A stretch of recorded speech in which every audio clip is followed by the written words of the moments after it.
Good evening. Thank you all very much for your kind welcome, and thank you, Stephanie, for your wonderful introduction going way back.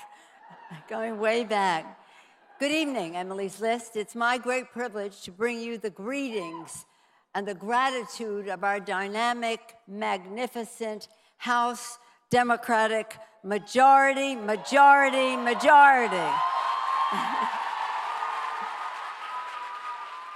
Thank you, Madam President Stephanie Chirac, for your kind introduction, but more importantly, for the extraordinary determination and strategic, when I think of Stephanie, I think strategic leadership that helped make that great victory possible. Thank you, Stephanie Chirac. I join her in commending Ellen Malcolm. It has long been my belief that Ellen Malcolm stands among the suffragettes as her genius in creating Emily's List. Thank you. Every year, the energy at the We Are Emily Gala, and we are all Emily, right? The engagement of the grassroots and the courage of each new wave of women stepping forward to run for office shows the importance and the strength of Emily's vision. And this year, there's more energy and determination in this room than ever. You saw it earlier with our freshman class up here. Was that not a joy to behold? It's also especially invigorating to be here with our hero, Gabby Giffords, so wonderful. Acclaimed rising star, Assemblywoman Wendy Carrillo, didn't she speak beautifully? And trailblazing champion, Stacey Abrams. Wasn't it wonderful to see the dignity and eloquence Stacey Abrams brought with her beautiful, powerful, positive response the night of the State of the Union address? She made all of us proud. Congratulations, Stacey, on We Are Emily Award, Stacey Abrams. Aren't we in awe of her? Nothing, I've said over and over, nothing is more wholesome for our country than the increased participation of women in the leadership of our democracy. And that is exactly what was called for at this moment of our history. Let me just say this. Our founders, I said this moment of history, our founders at the time of the War of Independence, establishing a country and the rest, they said, the times have found us. The times have found us. The times have found us now to save our democracy. All of us, not to be putting ourselves on a pedestal with our founders, but recognizing the same urgency as a threat to our Constitution, to who we are as a people, to the degradation of our beautiful natural resources. The list goes on and on. The times have found us, and you all have answered the call. Thank you so much for that. The times found the women when the women marched, then women ran, and women voted, and women won. In this Congress, we will celebrate the 100th anniversary of the 19th Amendment in this very Congress. And isn't it exciting? The 19th Amendment, women had the right to vote. Remember that, you don't remember, but in history they say, I don't remember either, almost. But in history they tell us that when women got the right to vote, the headline said, women given the right to vote. No, they weren't given. Women worked, fought, struggled, demonstrated, were starved, incurred the wrath of their families. Women made it happen. So 100 women now are serving in the House, and over 100 women at the time when we observe that celebration. 115 women in the House alone. 91 of them are Democrats. Because Stephanie, Madam President, used a word in her comments, many words, one that struck home for me: decision. Emily's List made a decision. These women made a decision to run. You made a decision to help. Winning an election is a decision, and thank you to Emily's List for making the decision that has brought us a transformational class of freshman women leading the way in the House of Representatives. I know that you heard from Deb Haaland and Sharice Davids earlier as the first Native American women elected to the Congress. Aren't we proud of that? But just think of this. Today, we passed the Violence Against Women Act. We were so thrilled. Very important to women across the country, especially important to Native American women. And who was sitting in the chair presiding and gaveling down the vote? Congresswoman Sharice Davids of Kansas.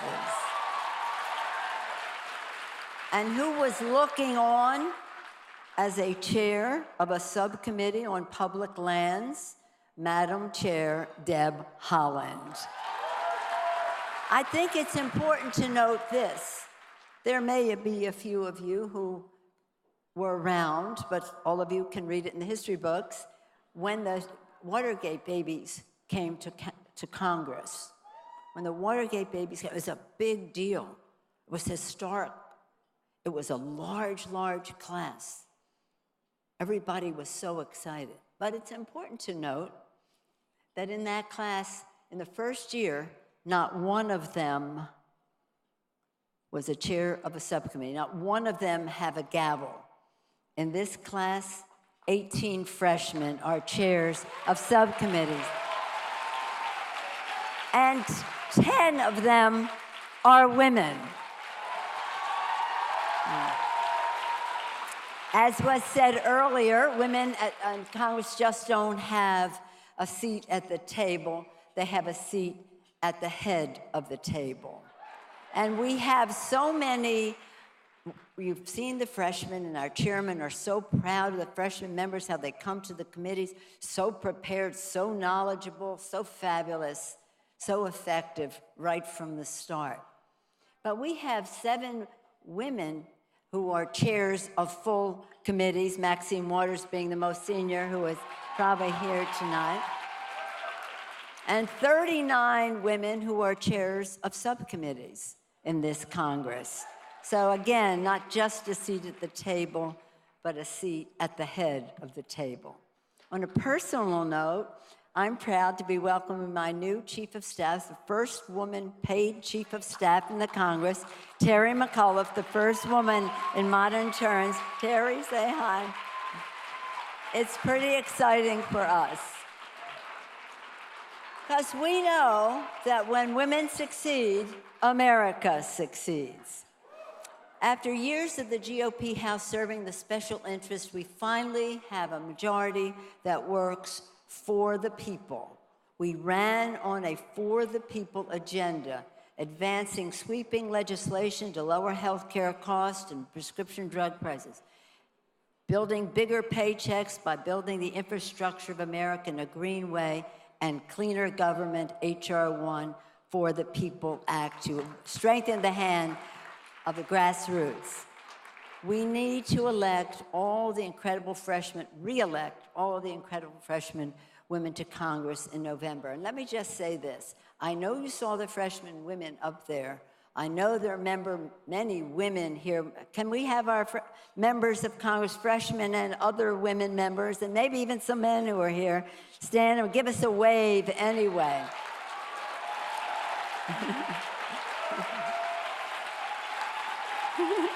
I want to acknowledge Sherry Bustos, the chair of the Democratic Congressional Committee.